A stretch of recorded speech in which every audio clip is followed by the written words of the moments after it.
Okay, we're cutting right into the main event here. Holy shit. I still can't get over that main event. We're talking about the first. No, it's not the world title match. No, it's not the world title match. It's the X Division match. Got the main event.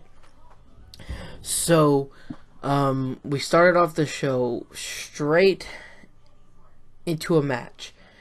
With LAX versus Jake something, as Pope said, and I forgot the other guy too. So I guess it's something for him too. But they were trained by Scott D'Amore. I remember them saying that. So LAX looked great in this match. They killed him. It was pretty much a squash match. After the match, Conan serious like a late period. That thing still. Every time he says that, it's hilarious. But they're introducing everyone, and Decay comes out. Well, they start a brawl. They're going everywhere. We return from break and then this comes back, and security finally does break them up. Which in turn, next week we are getting a street fight between LAX and Decay, which I think could be so damn good. Honestly, so the next person to come out is unfortunately Karen Jarrett, which it wasn't bad this time because she officially announced that GFW and Impact have merged. It was a matter of time, really.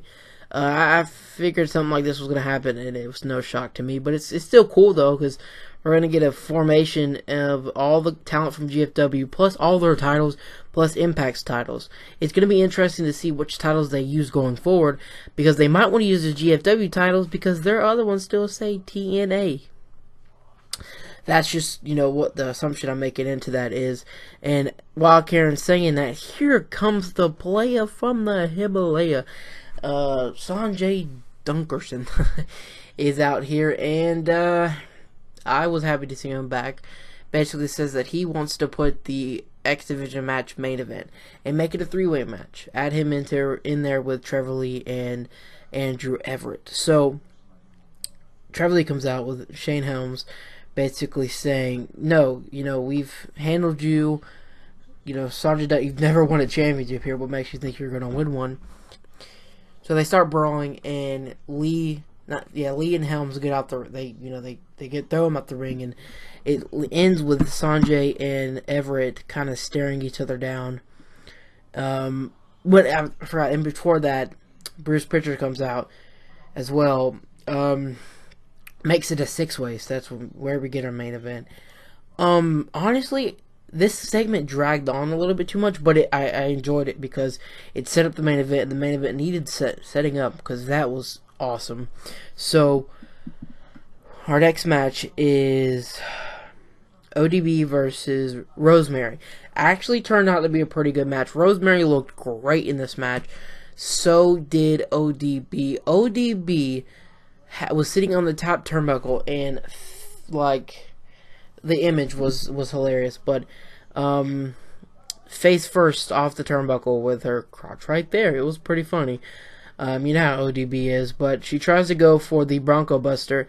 Rosemary stops it and kicks her. Right in the freaking... Oh my god. But then she turns it around, hits the Red Wedding, and that is a 1-2-3. Rosemary gets another win. Another win. We go back, and McKenzie's trying to get more answers on who the 4th, 5th, and 6th members of the main event match is. And she's continuing to go on, and it really, they announced first that it's Suicide. I think we all knew it was going to be something like Suicide or Caleb Conley, so one of them two, or maybe the Jive Turkey himself, Marshe Rocket. So that's the last thing we hear from them. Sienna comes up and then asks Karen, where is the GFW Women's Champion? And, Karen's like, okay, she'll be here. I'm like, who? I want to know who it is. Anyone down in the comments, let me know who is the GFW Women's Champion. I don't know who the hell it is. All I know is next gen is Cody, and the world is obviously Magnus. So before we get into the main event, we had the squash match with Congo Kong. Jesus, that dude's a beast. A frog splash on the near... He's almost 400 pounds probably, and he hit a frog splash off the top rope, which I thought was crazy. I literally was like, what the was that? But it was pretty good. He killed that one guy. I feel sorry for him. But before we get to our main event, we get a promo from Alberto Patron because he's doing Combate Americas, and I think they said Arizona, and he's having an invested interest on this match because, you know, he got robbed from the title. Then a interview with Magnus, and Magnus stakes claim to the World Championship opportunity as well because he is the GFW champion. He got the 3 count last week for Team JB, and also, what has Alberto done here in Impact? So the rivalries they set up here tonight in the world title picture is great. Plus the Grand Championship. So this was after the James Storm and Bobby Lashley match. We'll talk about this first. Moose. We're finally hearing something from Moose. We haven't heard or seen Moose in a couple of weeks now. So Moose, with his show, a video package of Moose, I think it was Border City Wrestling. I think that's what it was. I don't know. I maybe have that totally wrong, but after the match, Chris Adonis came out, put him in the master lock. Then Moose got out of it and took him out or whatever. So Moose is pretty much talking about what happened and saying that Chris Adonis, you know, I'm coming for you, whatever. And he comes back and he has a sling. So, you know, he's like, you physically abused me or assaulted me or something like that. And here comes Davey out of nowhere, attacks him. Oh my gosh. So Davey and Moose Grand Championship. We've got the GFW champion Magnus and Alberto El Patron. Let's get into our world title match, Storm versus Lashley. So before this, we had just a 2-man commentary booth, and I was loving it between the two of them. They were killing it. JB and Pope, great to listen to. So great to listen to. And out comes Josh Matthews with Lashley. At first, like, okay, you know, I thought Josh Matthews would be a great manager for somebody. And if it's going to be Bobby Lashley, I'm alright with. But he went to commentary. He was out there with Lashley. Like he said, Lashley needed him to be out there, and he stuck on commentary the rest of the night. If he would have stopped during this match, after this match he left the commentary booth, I would have loved it. That's the only gripe I had about the show. Josh Matthews, for some fucking reason, came back, and it's dumb. But whatever, this match was good. I so thought James Storm had this match won. Oh my gosh, he had him down. EC3 though, EC3 comes into the match, and I'm like, okay, what the hell? And another ref bump in the world title match. Okay, last 2 world title match, 3 ref bumps, but I'm alright with them. Some people get pissed. I don't see too much wrong with them, but so the ref's out. James Storm hits 2 last call super kicks. It looks like he's going for the victory, and yeah, nothing happens. So James Storm gets hit with a spear from Lashley. Lashley goes out and grabs the chair. So then, oh man. So here we go. I don't know if you guys, okay, well, I'll talk about it. So James Storm gets the beer bottle, and he looks like he's going to hit it onto Bobby Lashley's head or whatever, because the ref's still knocked out. EC3 is still out there on the outside taking selfies with fans. Then all of a sudden gets in the ring and hits James Storm with a beer bottle. Ends up Lashley hitting the spear, which a nasty spear at that. That was disgusting looking. And Bobby Lashley retains the title. And EC3 is heel. I wanted EC3 to be heel. I'm looking forward to it still, but not on James Storm before he's the world champion. That pissed me off. That actually made me mad. I wanted the EC3 heel turn, but I didn't want it there, and it happened. And that's a good heel turn because it makes me hate EC3, and that's what a good heel should do. So we get into our main event. So the 5th participant is Desmond Xavier. There's rumors going around that he had a verbal deal with Impact, and I've actually seen some of his matches in CZW, and the dude's a beast. But what he did here tonight was just awesome. So everybody comes out, and we're running on the 6th person.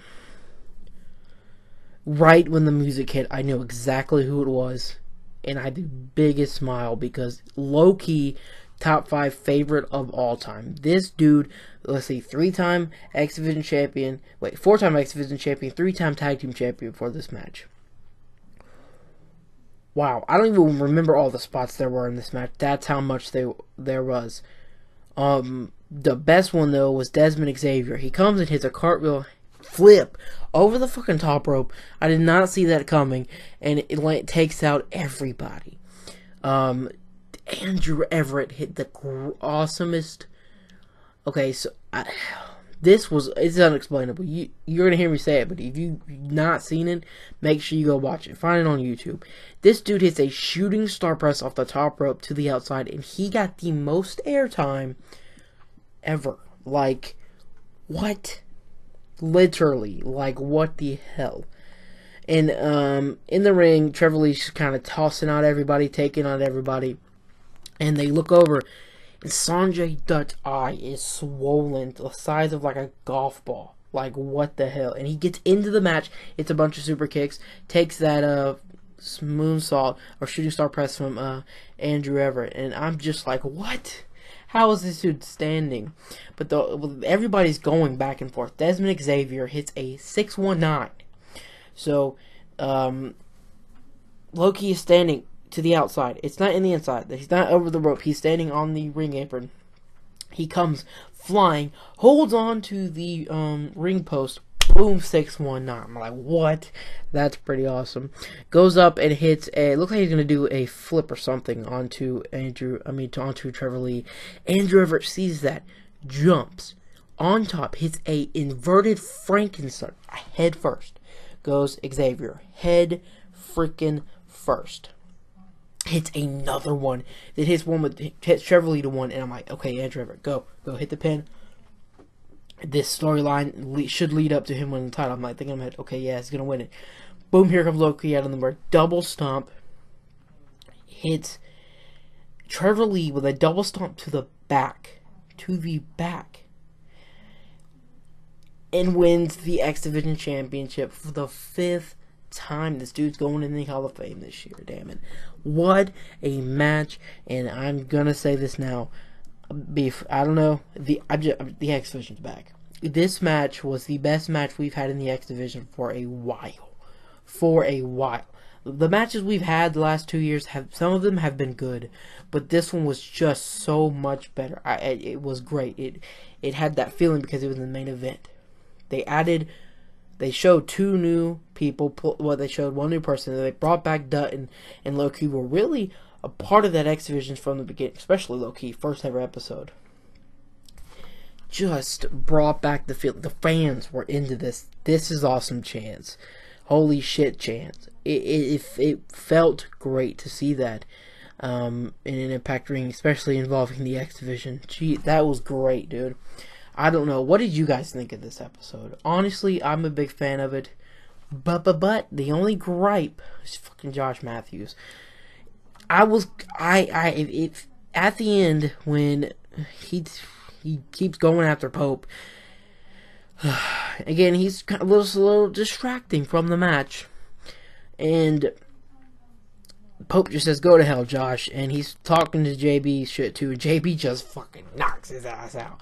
That was awesome, but the one gripe I have is that he should only be there for Lashley's match. That's the way this storyline should go. Let him be out there, but only for Lashley's matches.